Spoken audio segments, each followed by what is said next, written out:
Panginoon, salamat Panginoon sa iyong pagpapala. Nagpapasalamat po kami sa iyong blessings kahit na punong-puno ng, ah, mga unexpected na mga pangyayari, ay alam namin Panginoon that all things work together for good sa lahat ng mga nagmamahal sa iyo. Salamat Panginoon na ikaw po Panginoon ang siyang nagpapala, nag-bless, sa mga activities namin, sa activity ngayong araw na ito. Ikaw po, Panginoon, ang siyang manguna sa iyong maliit na lingkod. Ano man yung mga, ishi-share ko sa araw na ito, ay ikaw po, Panginoon, ang siyang, um, magpala, mag-bless, mag-lead na lahat po ng masasabi ng iyong maliit na lingkod na maging pagpapala, maging blessing, maging, ah mga life important lessons para sa lahat. Naway Panginoon, dinadalangin ko po Panginoon lahat ng mga,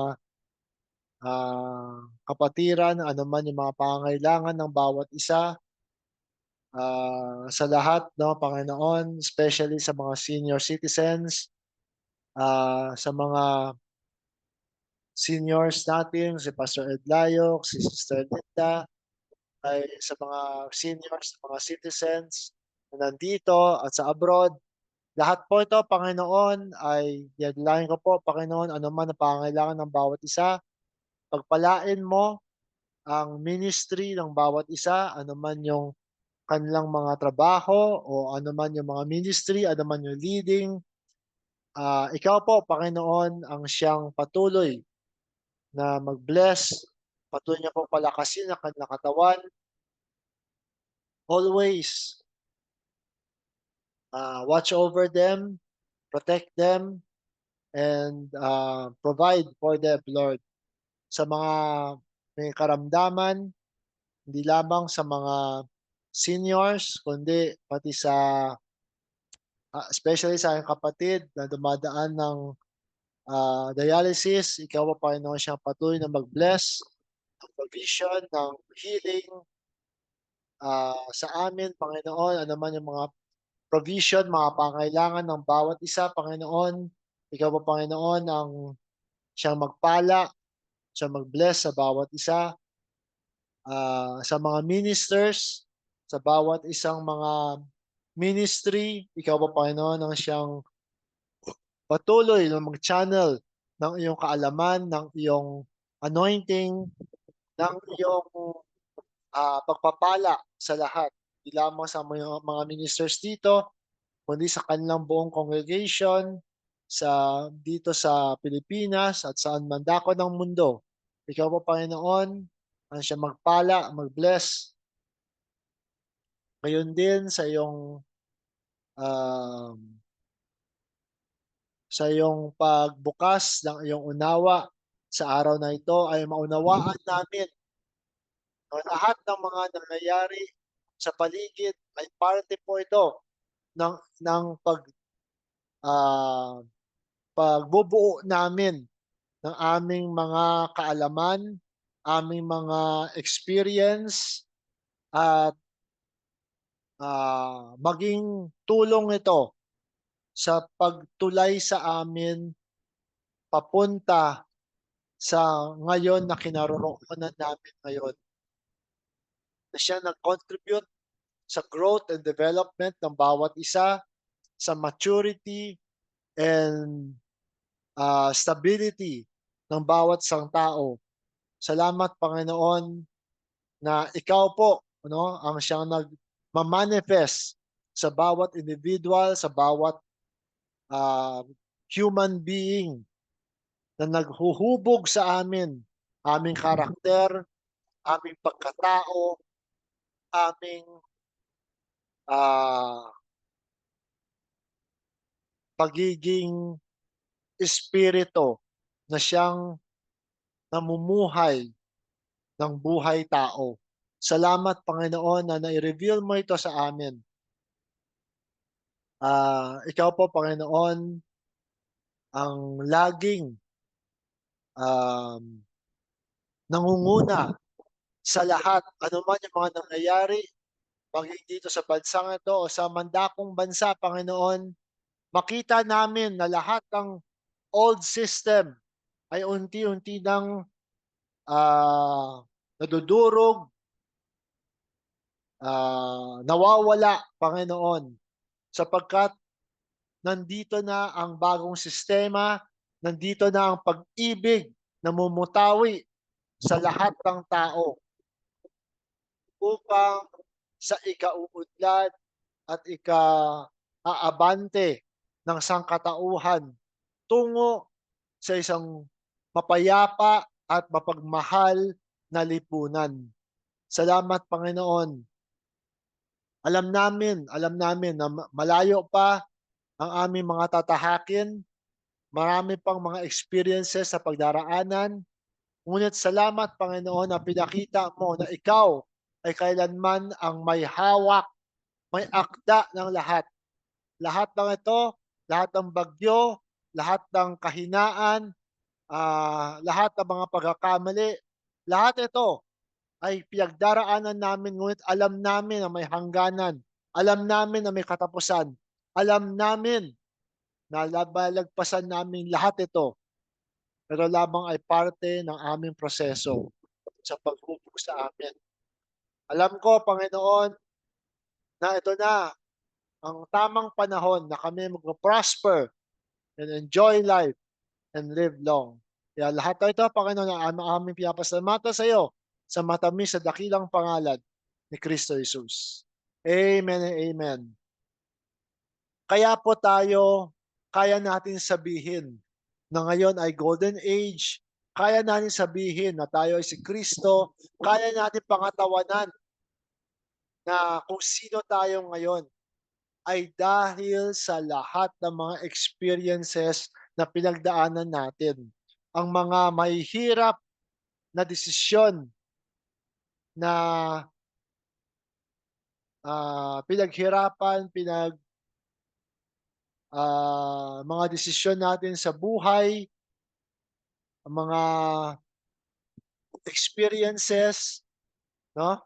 Yung mga hard choices na ating pinili na sinabi ng Espiritu sa ating lahat sa pamagitan ng ating representative si Brother Don, na sinabi na dahil pinili natin ang mahirap na desisyon na ito, isang malaking porsyento ng ah, ng kaharian ng langit ay sa atin.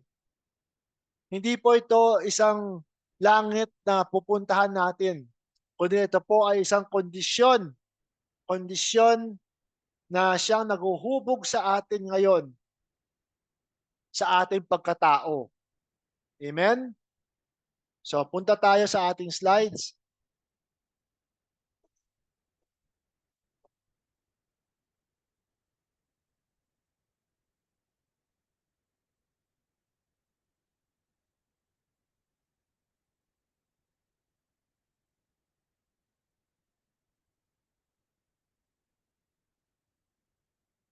Okay, so I titled my message today as I am the observer, observing myself. Amen? Ganoon naman tayo. Amen? Ito po ang realidad na ito. Tayo lamang ay mga tagatingin. Bakit? Kasi hindi naman talaga tayo totoong tao eh. Bubuksan mo ang isang tao, hindi nandiyan yung spirito niya. Hindi nandiyan nakakulong ang consciousness sa isang tao. Hindi po. Ang ating consciousness feels the whole universe. But now, we need to go through this human experience because we need the experience. Because we need to bring out the needed attributes para tayo ay mag-grow. Amen? Mapansin natin, di ba? Kahit sabihin mo, oh, the God of the Bible. Why is the God of the Bible, it is written in the Bible, it says, God will never change. But why is there are several dispensations happening? And there is Old Testament, there is a New Testament, and even present testaments. For if, sabi nga diba sa Bible, if the first one is perfect, there would never be a need for a second one. But the Spirit is growing, is evolving, is learning, is maturing. And the Spirit has felt intense compassion, especially when the Spirit sent the flood during Noah's day. Imagine the whole world, it says the whole world, there was only 8 souls that was saved. And when the flood subsided and Noah and his family came out of the ark, can you imagine the number of dead people, animals, dead everything as far as the eyes can see? Right now, even in the news, you can see people dying. Can't you have a little more compassion? But you want your righteousness to be always judging, always. No, the Spirit felt compassion. And the Spirit told Noah, with this sign, the bow, the Spirit created the bow, and says, with this sign, I will never destroy the earth this way again. If He is a God of judgment, He would never do that if the people really deserve that. Amen? But when you look at it, who is the one who created everything? It is the Spirit. And how, diba? How can, to a father who has children, if his children is misbehaving, uh, the Spirit has learned compassion, learned grace, learned to love unconditionally, and give the children, all the children, the chance to change their ways. Take, for example, the parable of the rich man and the poor man, Lazarus. The rich man was eating, enjoying everything. And Lazarus, the beggar, has nothing to eat at the gates of the rich man. And the dog licks his boils. But when they both died, the rich man was suffering. And the poor man was in the bosom of Moses. And with that, the rich man understood. He learned his lesson. Although it seems to be too late, but he learned his lesson. That's why he was saying to Moses, can you send Lazarus to my brothers who are still alive, so that to tell them to to to change their ways, so that they will not suffer like me. See, even though the rich man is a sinner, but he loves his brothers so much, he doesn't want his brothers to suffer like he did. But Moses told the rich man, they have, Abraham's bosom, Abraham's bosom. But Abraham told the rich man that they have the prophets, they have the law. They should be responsible to what they have in their present moment. But what I want to point out is the Spirit has learned through the ages, through the millennia of judgment, of logic, of everything should be good, punishing, burning, killing, condemning. These are not solutions. They are never the solutions for people to grow, for people to come to the present understanding. What is important, it is not important that you should always be good. What is important is you should be good because you wanted to be good, not you want to be good on paper.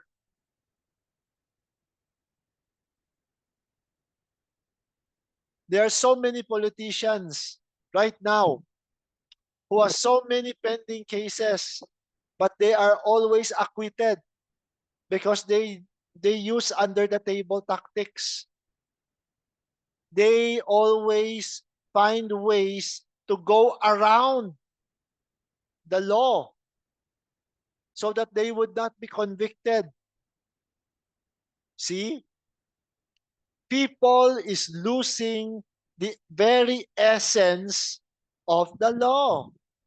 The law is there not to punish people. The law is there for you to reflect, to see yourself in what you are doing and realize you need to change.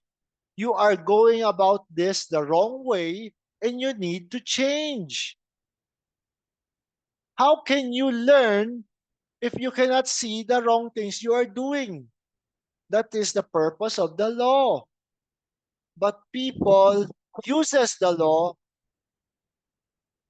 There are so many people who are not lawyers but becomes rule lawyering.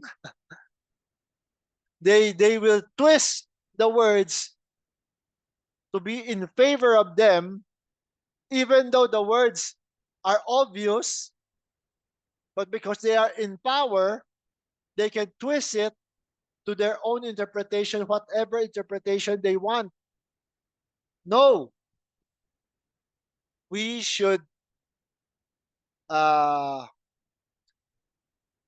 let this change happen on a personal level.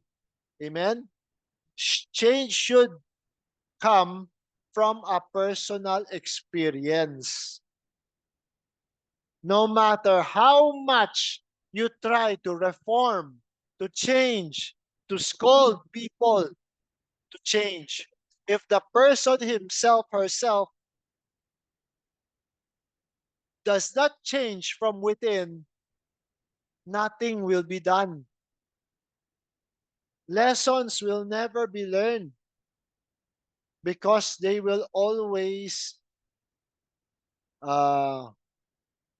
do things that is convenient to them because of their position, because of their power, because of their money.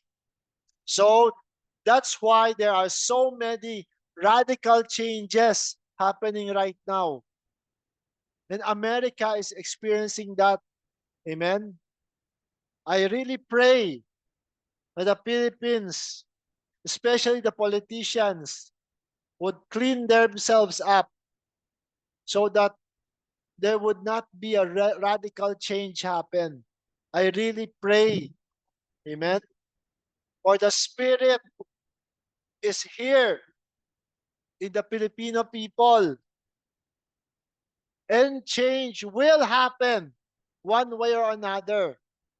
I really hope that we go back to the Lord as a nation, as a people, especially our leaders. It's very important because if you forget the Lord, there are results and consequences that will happen. But bringing back to my subject, I am the observer observing myself. Amen. We are spirit beings living in this human experience. Amen. And being an observer, we are able to have a logical and analytical way of looking at things that is happening around us. Amen? Yan ang maganda eh. Kapag naging observer ka, hindi ka paiipit sa sitwasyon mo. Kung meron kayo naharap na sitwasyon man, kung meron man, meron kang paraan or meron kang paraan na kaya mong ilayo mo muna sarili mo sa sitwasyon mo para matignan mo ano ang kamay ng Panginoon dito sa sitwasyon na ito. Anong tinuturo sa iyo? Kasi may tinuturo yan.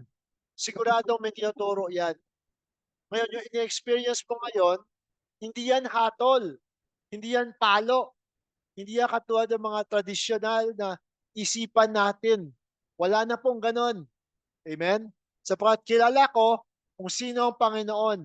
Kilala ko kung sino ako. Lahat na ito ay parte ng isang proseso ng pinagdaraanan ko. Amen? At alam ko, malagpasan ko rin yan. Amen? Pero kaya ka naging observer para ma-take in mo lahat at para hindi ka rin basta-basta na manghatol. Amen? So punta tayo sa unang slide natin. So I'll try to ma-impart ko yung nakikita ko. Ito ang pinakita sa akin ng Spirit. Sa unang slide sa Luke 24 verse 44 to 49. Sabi dito ni Jesus Christ, and he said unto them, these are the words which I spake unto you while I was yet with you, that all things must be fulfilled which were written in the law of Moses and the prophets and the Psalms concerning me, concerning Jesus Christ, a person. Then opened he their understanding, that they might understand the scriptures. Pinakita ni Jesus lahat ng mga patungkol sa Kanya. Ano yung patungkol sa Kanya? And said unto them, thus it is written, and thus it behoved Christ to suffer, and to rise from the dead the third day. Amen? Nakasulat yan sa scripture. Hanapin nyo. Lahat yan is already foretold.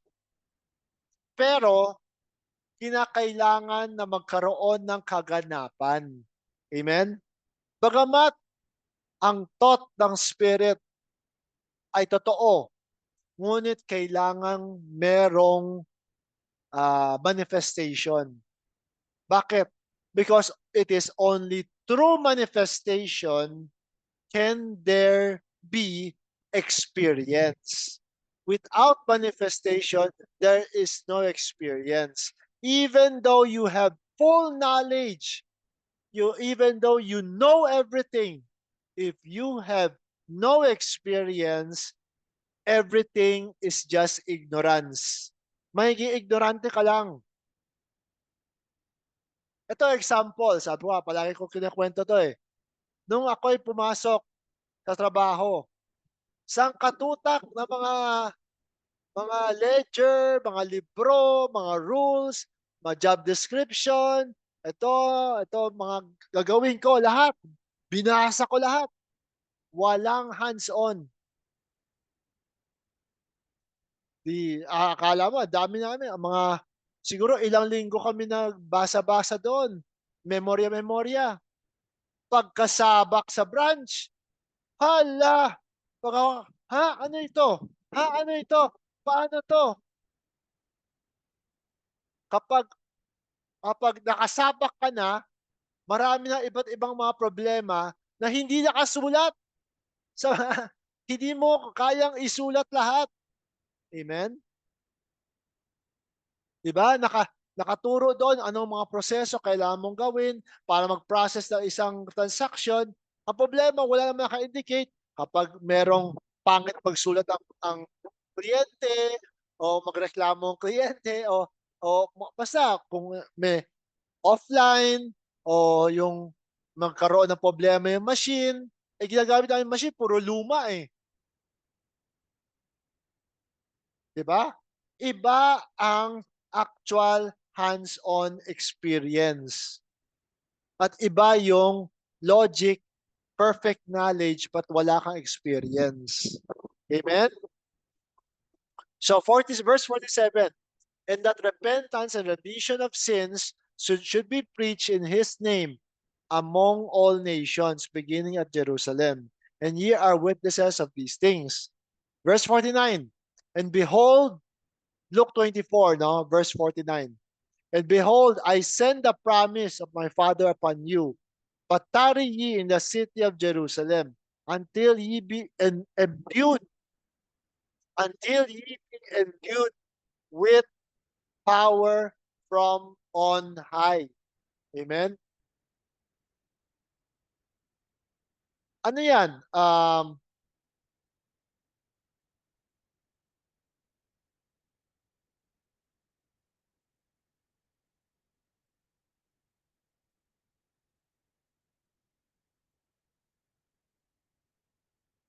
Di ba?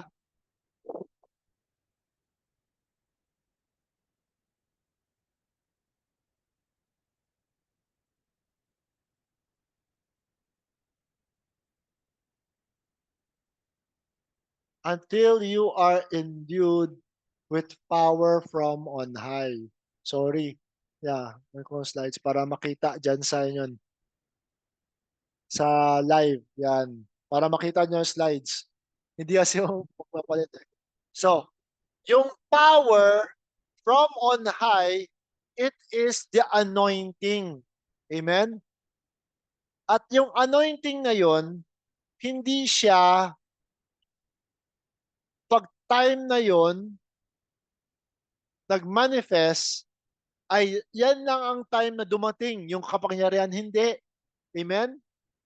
Lahat ng kapangyarihan na yon ay nasa sa iyo, isang individual.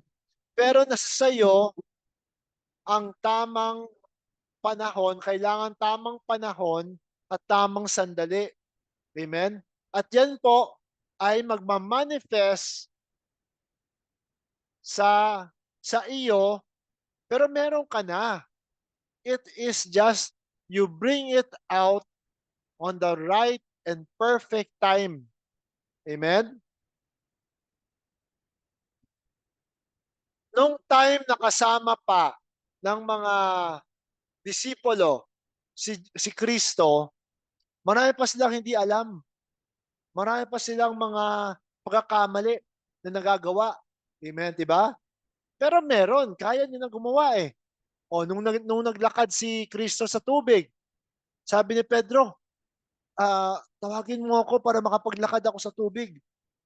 Sabi ni Kristo, oh, maglakad ka. Nakapaglakad si Pedro sa tubig. Nakapaglakad siya. Pero nag-alinlangan siya kasi nakita niya ang bagyo, ang malakas na hangin. Pero meron. Amen? Ngayon, nung namatay at na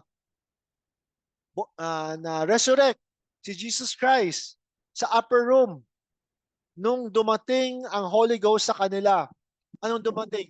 Hindi siya galing sa langit, bumaba sa tao, kundi nagising yung spirit ng bawat isa na nasa upper room sapagkat tamang panahon na yon ng kanilang manifestation. Amen? Sapagkat dumating sila sa unawa, lahat na tinuro ni Jesus Christ doon nila naunawaan fully yung essence ng ministry ni Jesus Christ at lahat ng tinuro niya. Nung maunawaan nila, nung nag-apply sa kanila, nung manifest during the day of Pentecost. Di ba, Pastor? Di ba? Kaya ganun rin ang bawat isa sa atin. Nagmamanifest yung gifts and callings natin, hindi galing sa anumang source. Amen? Kundi sa'yo, ikaw mismo ang source na yon. Pero kailangan ay na dumating ka sa tamang pag-unawa at application. Amen? Kailangan tama yung situation, yung timing, and yung revelation mo para doon. Amen po ba? Di ba? Kaya nga tayo ngayon kaya natin na kaya kong, example lang sa akin lang di ba? Kaya kong sabihin na hindi na po ako natatakot sa kamatayan. Tinatanggal ko na sa aking kaisipan ang takot ng kamatayan. Bakit? Kasi ang takot ng kamatayan na yon ang nagdudulot sa akin ng stress, ng misunderstanding, ng ng panic, di ba? Although kahit na minsan, di ba, parang gusto mo mag-panic, pero alam ko, I know that the Lord is in control of everything. Bakit ako matatakot? Then, kapag hindi ka natatakot, nakakapag-isip ka ng mabuti sa sitwasyon na kinasasangkutan mo at kaya mong maitama yung maiayos yung sitwasyon from a situation that might lead to misunderstanding, to many difficulties and fighting and misunderstanding into something that you can understand, you can connect with people instead of magalit ako sa tao, 'di ba? Kinausap ko, iniunawa ko, nagpakitang nag, nagpakitang nagpakumbaba ako sa tao. Alam niyo yung mga minsan yung mga tao diyan sa nakatambay sa labas namin, parang minsan parang mga tambay yan, 'di ba, nakakaharang sa parking ko. Pero kapag nung kinausap ko, ngayon mabuti na kaming kaibigan. Yung vendor diyan na minsan humaharang sa akin noon, ang inaaway ko noon. Ngayon, kapag dumating ang laundry, yung mga bigat na lagayan ko, minsan tinulungan pa ako ng vendor na buhatin yung mga mabigat na laundry namin, 'di ba?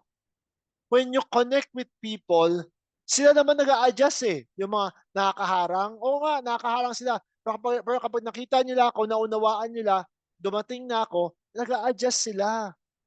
At inaayos nila, tinutulungan pa nga nila ako mag-park. Diba? Kesa yung palaging inaaway natin palagi, araw-araw inaaway natin, naunawa pala natin, hindi, naghahanap buhay rin naman kasi yung tao. Diba? Yan ang paraan ng alam niya. Bagamat parang nakakaharang sila sa daan mo, pero kapag kinausap mo, inaayos naman nila. Kasi maghapon na sila, kunyari may Grab driver diyan, puro nakaparada yung mga motor nila, parang nakakainis, di ba? Pero nagpapahinga kasi sila. Buong araw nag-grab sila, nag-delivery. Napagod lang, kaya nagpapahinga lang sila. E nung kinausap ko, minsan binigyan ko pa nga ng biskwit yung pamilya, yung asawa niya, anak niya. Naging close na kami kahit na paano. Amen?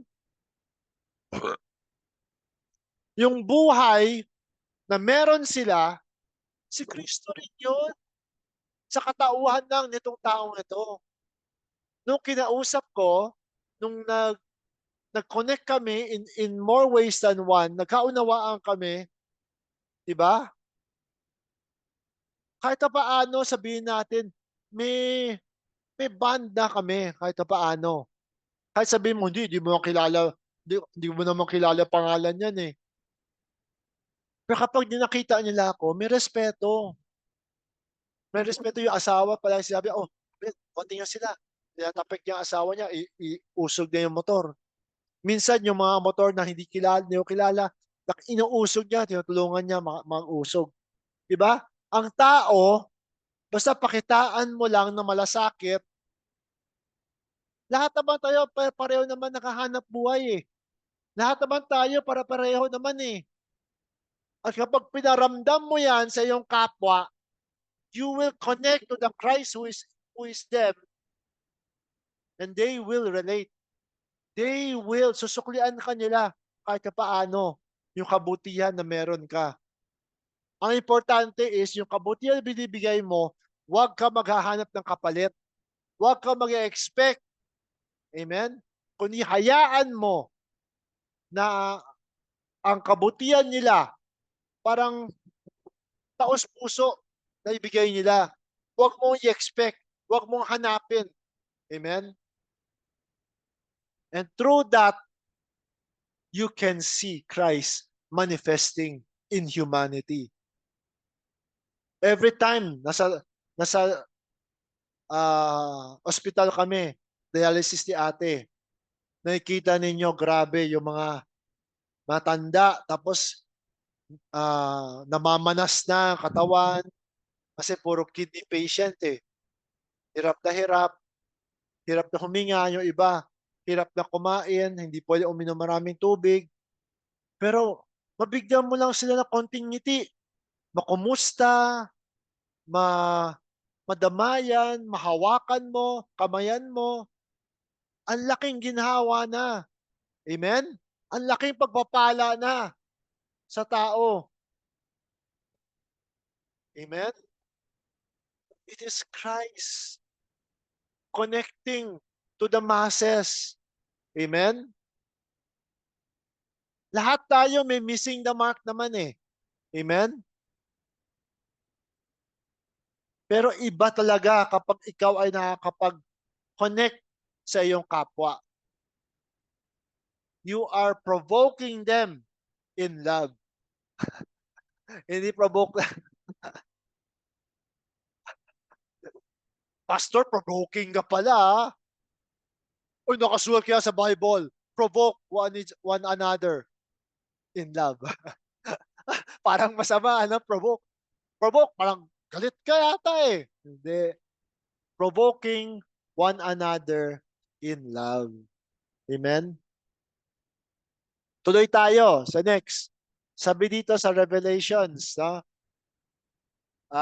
Chapter 5, verse 2 to 7. And I saw a strong angel proclaiming with a loud voice, "Who is worthy to open the book and to loose the seals thereof?" And no man in heaven, nor in earth, neither under the earth, was able to open the book, neither to look thereon. And I wept much, because no man was found worthy to open and to read the book, neither to look thereon. And one of the elders saith unto me, "Weep not, behold, the Lion of the tribe of Judah, the Root of David, hath prevailed to open the book and to loose the seven seals thereof." Ito po ang pagbubukas ng seven seals. Verse 6, And I beheld, and lo, in the midst of the throne and of the four beasts, and in the midst of the elders, stood a lamb. Teka, sabi ng elder, Lion of the tribe of Judah, the Root of David. Pagtingin ko sa kalagitnaan, Cordero? Pa, pa, pa, malabo ba mata ko? Parang lion ang sabi sa akin. Sabi sa akin ng elder, leon yun na. Pagtingin ko, Cordero, stood a lamb as it had been slain, having 7 horns and 7 eyes, which are the 7 spirits of God, sent forth into all the earth. And he came and took the book out of the right hand of him that sat upon the throne. Not everything that you see or hear is the actual thing. He is the Lion of the tribe of Judah. Yes, papel niya yun eh. The root of David. Pero ang na-accomplish niya at that time is being the lamb slain before the foundation of the world. Yun ang yun ang nagbigay sa kanya ng karapatan para kunin at buksan ang mga silyo. Hindi kapangyarihan. Diba sabi ng Panginoon, it is not by might or by power, but by my spirit, saith the Lord. Ganoon mag-operate ang Panginoon sa mga bagay na tingin ng tao mahina. Tingin ng tao walang kwenta. Tingin ng tao maamo. Lahat po ng pinaka malalim na pagbubukas ng revelation at unawa ay nanggaling sa descension. Bumaba muna yan, Pastor, bago siya umangat. Amen? So dito ay pinakita niya sa atin. Amen? Na at ito, hindi lang ito, exclusive lang kay Jesus Christ lamang. Amen? Kaya nga sinabi siya ay ating elder, diba? Brother. Kung may elder, diba? Merong nakatatanda. Siyempre kung nakatatanda, meron siya mga punsoy, mga mas bata pa sa kanya. Sino-sino yun? Ito lang, siya lang, siya lang. Bakit kayo lang ba mga anak ng Diyos? Amen? It is all humanity. But it is just the knowing and the not knowing.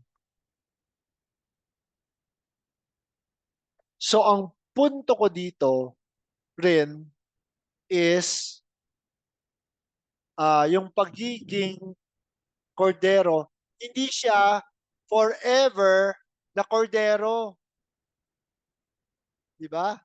Kaya nga siya nagkaroon ng kapangyarihan na kunin yung libro, buksan ang silyo, sapagkat may pagbabagong mangyayari na kasi. Hindi siya porket siya is slain na lamb siya, ay forever na siyang intercession. Wala. Hindi po. Ano sabi ni Branham sa March 21 of 1963, the fourth seal? He come forth and took the book.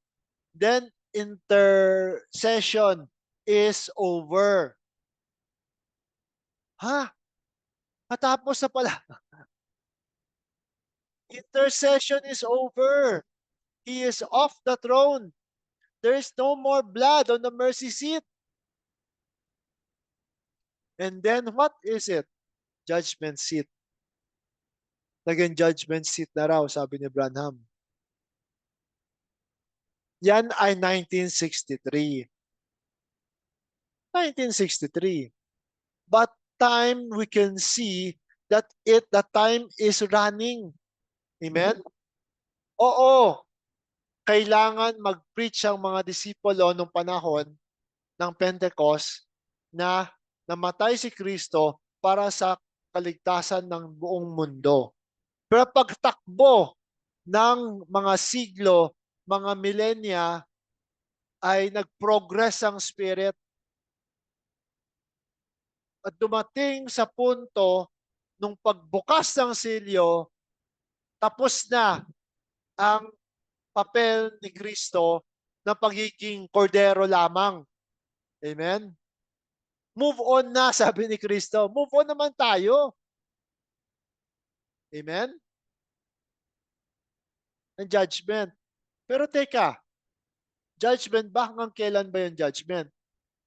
Alam natin na ngayong present moment na ito, wala ng judgment. Tapos na ang judgment. Kung may judgment man, nandoon siya sa 7 church ages. Tapos na ang 7 church ages. Amen? So sabi dito sa next slide, sa 1 John chapter 3 verse 9, whosoever is born of God doth not commit sin. Huh? For his seed remaineth in him, and he cannot sin because he is born of God. Paano mo hahatulan ang isang tao kung wala siyang kasalanan? Amen? Pero teka, 1 John, nauna to doon sa statement niya. And yet, tayo kailangan nga, nagpro-progress tayo sa ating understanding. Amen? Bagamat yung nakasulat, di ba? Ay nakasulat, pero ginagawa nating reference to na pang-apply sa present moment. Panahon ni Kristo, di ba? Nung binuksan niya Isaiah, yung libro, di ba? Na binasa niya, nasa akin ang Espiritu ng Panginoon at ako'y naparito para, di ba? Nung binasa niya at in-apply niya sa present moment niya. Ngayon ako, binabasa ko ang scripture, ina-apply ko sa present moment na ito. Sino sa lahat ng tao, bukod mula pa nung mga namatay hanggang ngayon sa mga buhay, ang hindi anak ng Diyos? Bakit may iba pa ka bang nanggaling ka sa iba? Bakit nanggaling ka sa kawayan? Oh. Lahat ay anak ng Diyos. Iisa lamang ang pinanggalingan natin. Pero we need to put it in the right context, in the right understanding, in the right time. Amen? Nang maunawaan natin na ang kasalanan ay wala naman talagang kasalanan, kundi may mga sitwasyon na hindi tama. It is just missing the mark, sabi ni Bardon.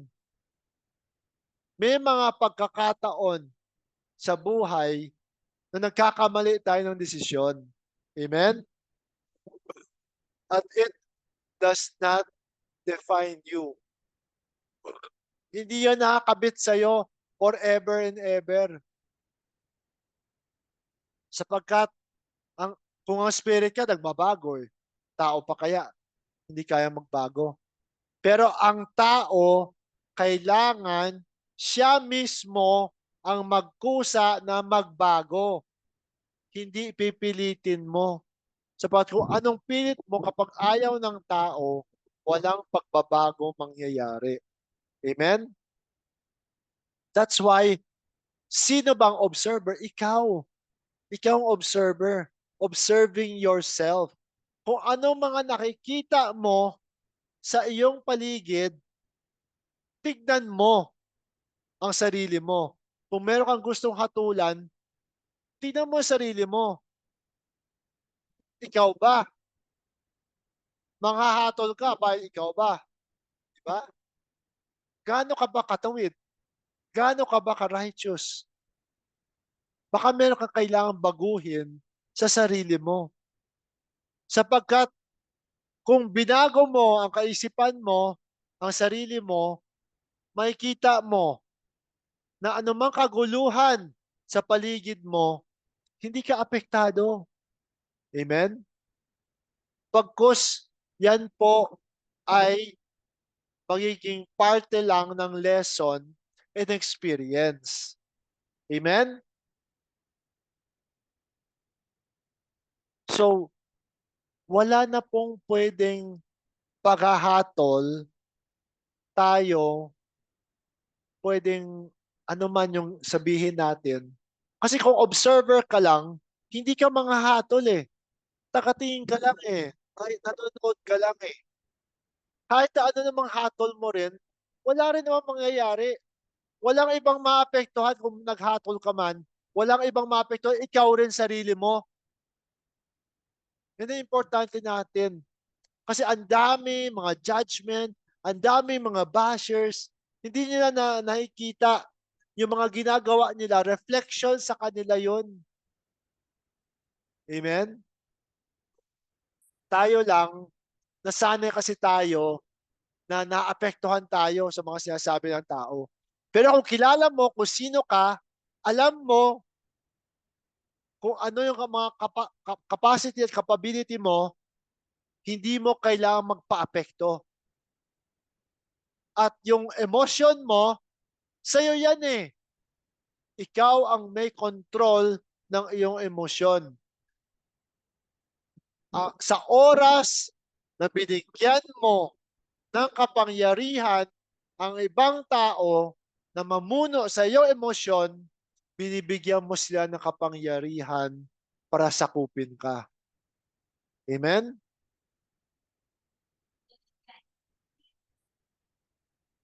Na, wala na akong control dyan.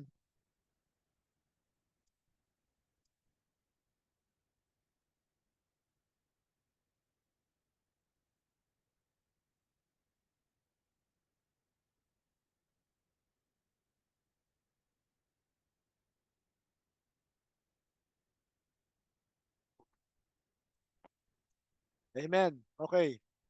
So tuloy tayo. Sa next slide, share ko lang itong kay Pastor Edwin na nag-post siya, no? Sa 1 Chronicles chapter 29, verse 26 to 30, and thus David, the son of Jesse, reigned over all Israel. And the time that he reigned over Israel was 40 years. 7 years reigned he in Hebron, and 33 years reigned he in Jerusalem.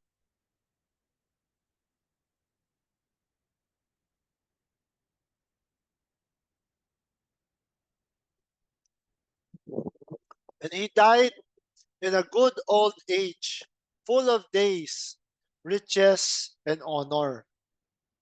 And Solomon his son reigned in his stead. Now the acts of David the king, first and last, behold, they are written in the book of Samuel the seer, in the book of Nathan the prophet, and the book of Gad the seer. Dito nag-comment si Pastor Edwin, the scripture speaks on shadow of good things to come today. The realities of Solomon reigned fulfilled, spiritually speaking. Solomon reigned in his might, and the times that went over him and over Israel and over all the kingdom of the countries. Half the world believes we have entered the golden age, and the other half is convinced we step into the dark ages. It gives us a crystal clear view of how we can perceive completely different realities depending on how we perceive the world. Our mind truly creates the world we choose to live. Amen?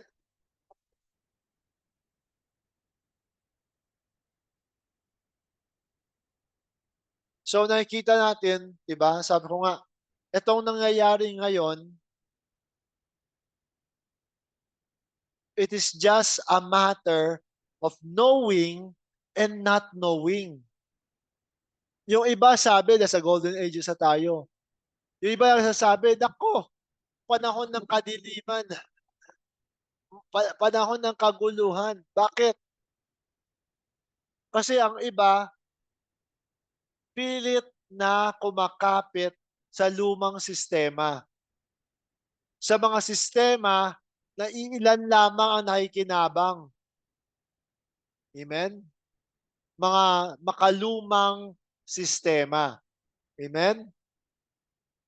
Ngayon po ay pumapasok na tayo sa isang sistema na para sa lahat ng tao, para sa pakinabangan ng lahat ng tao.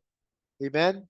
At habang pumapasok doon, yung kaguluhan ng mga nangyayari ay yung paglaglag at pagdurog sa lumang sistema. Amen?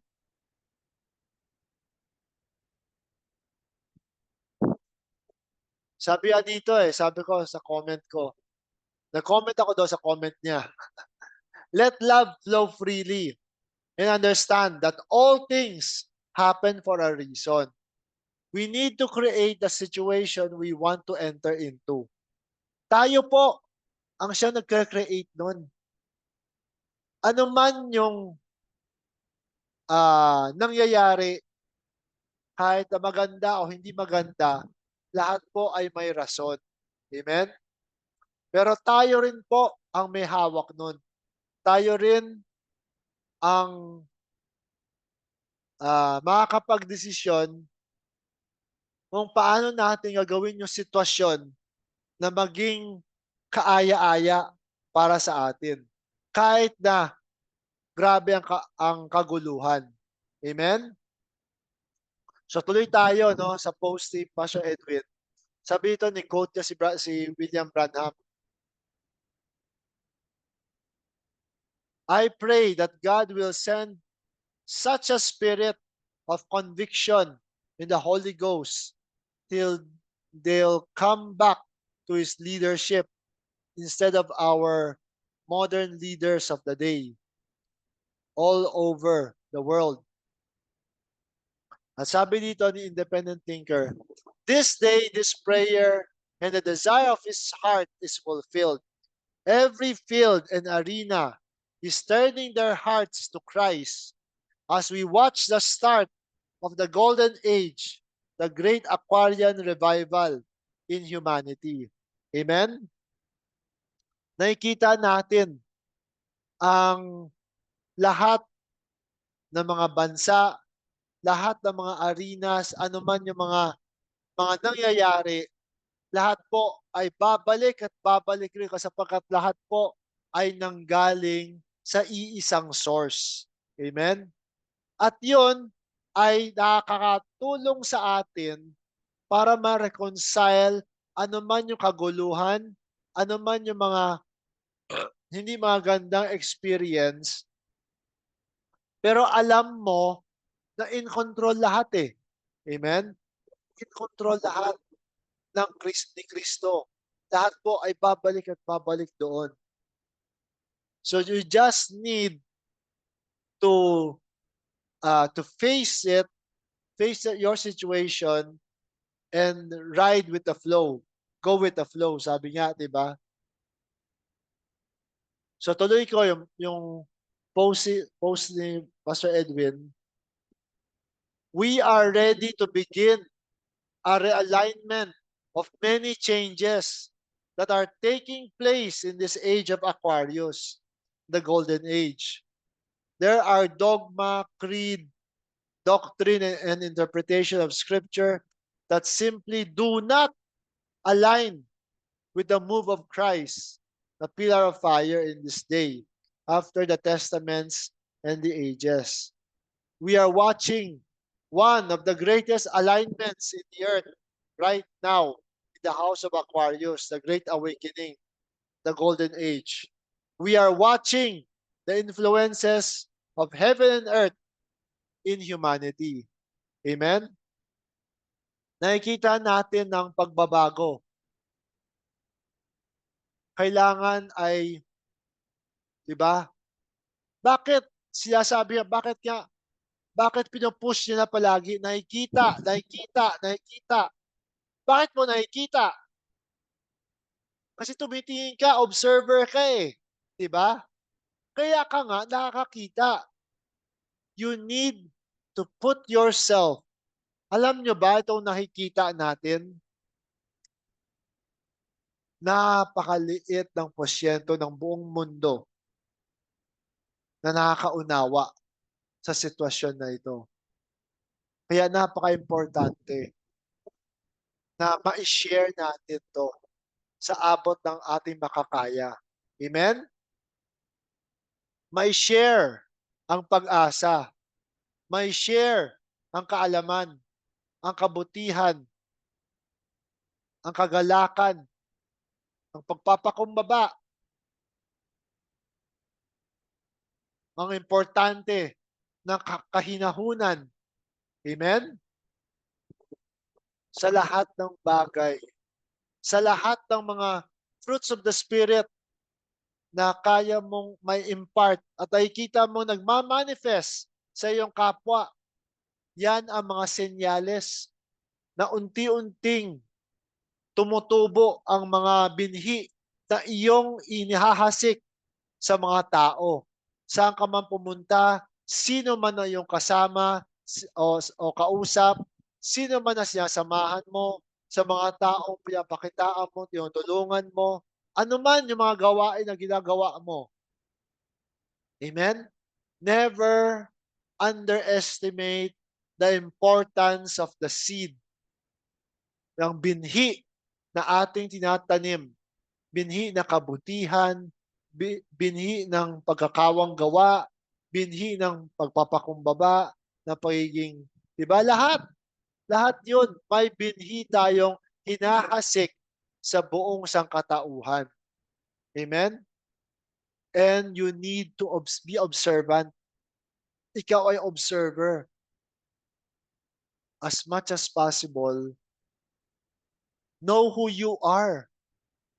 Kaya mong i-distansya ang sarili mo sa sitwasyong nangyayari sa paligid mo. Amen? Importante yun. Kaya nga sabi niya, we are watching eh. Why we are watching? Because you are an observer.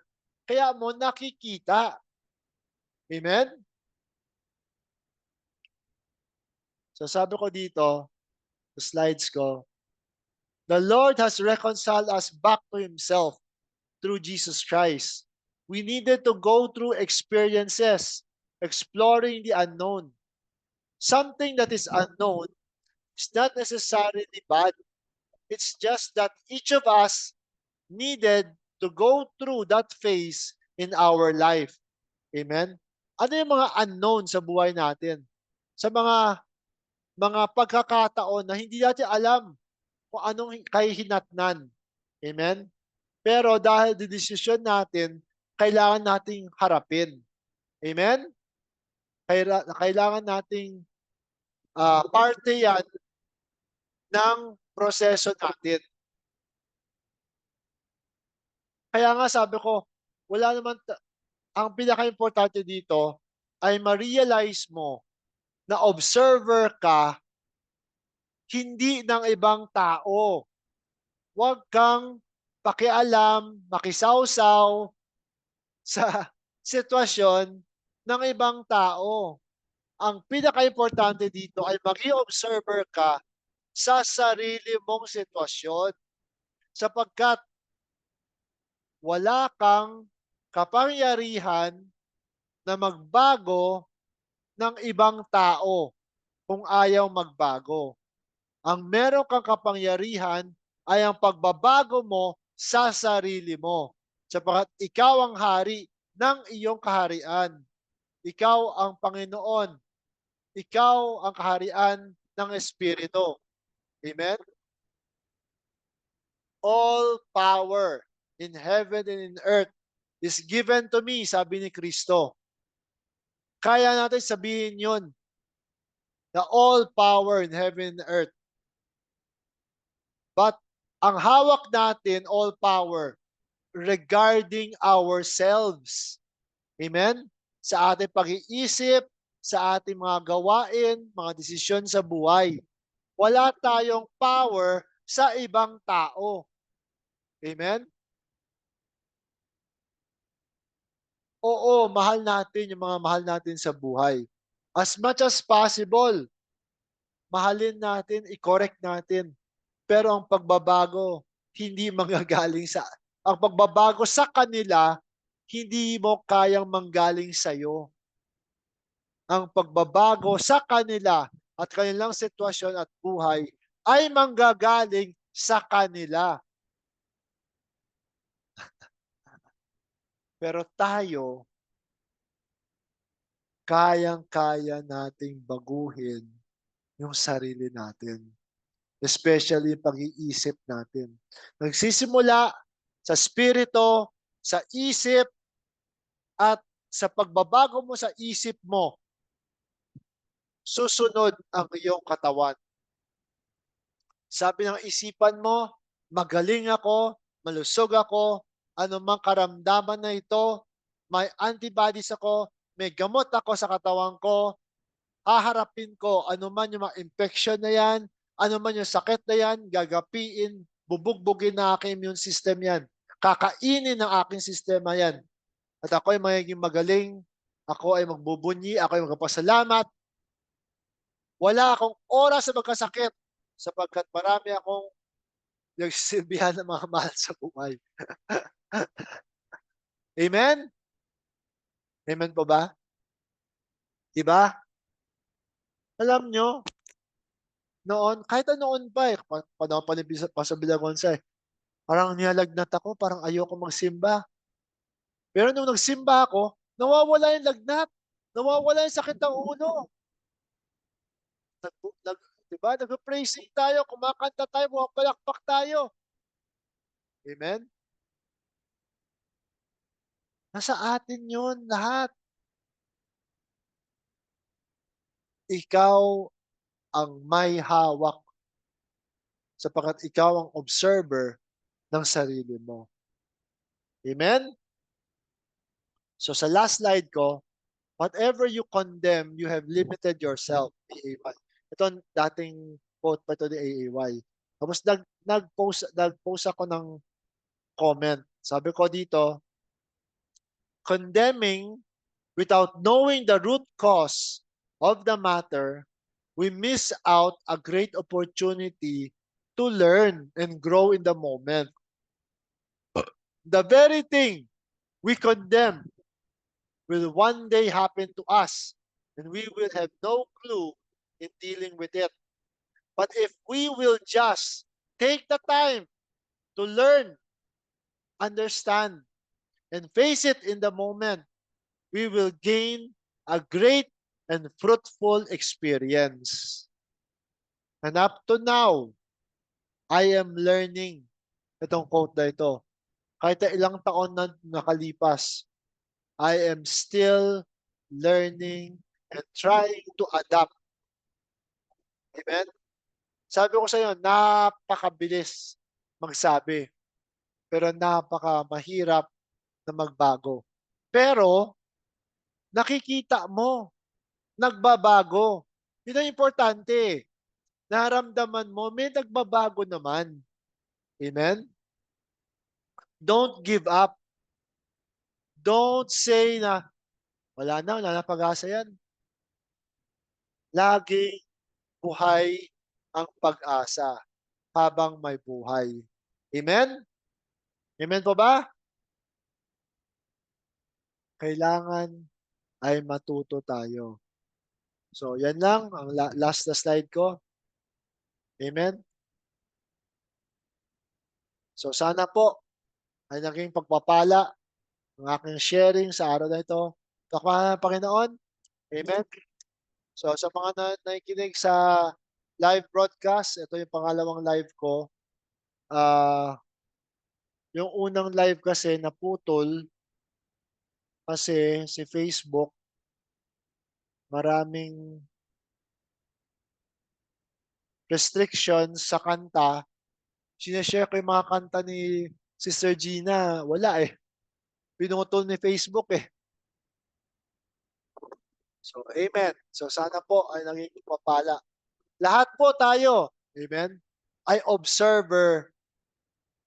At ang pinaka-importante dito ay naobserbahan mo sarili mo, nakikita mo yung mga daraanan mo sa buhay at meron tayong say, meron tayong kapangyarihan na baguhin sarili natin at yung sitwasyon natin para maging pabor sa atin, maging living experience at learning sa atin para tayo ay mag-enjoy life, live long, and prosper. Amen? So, may comment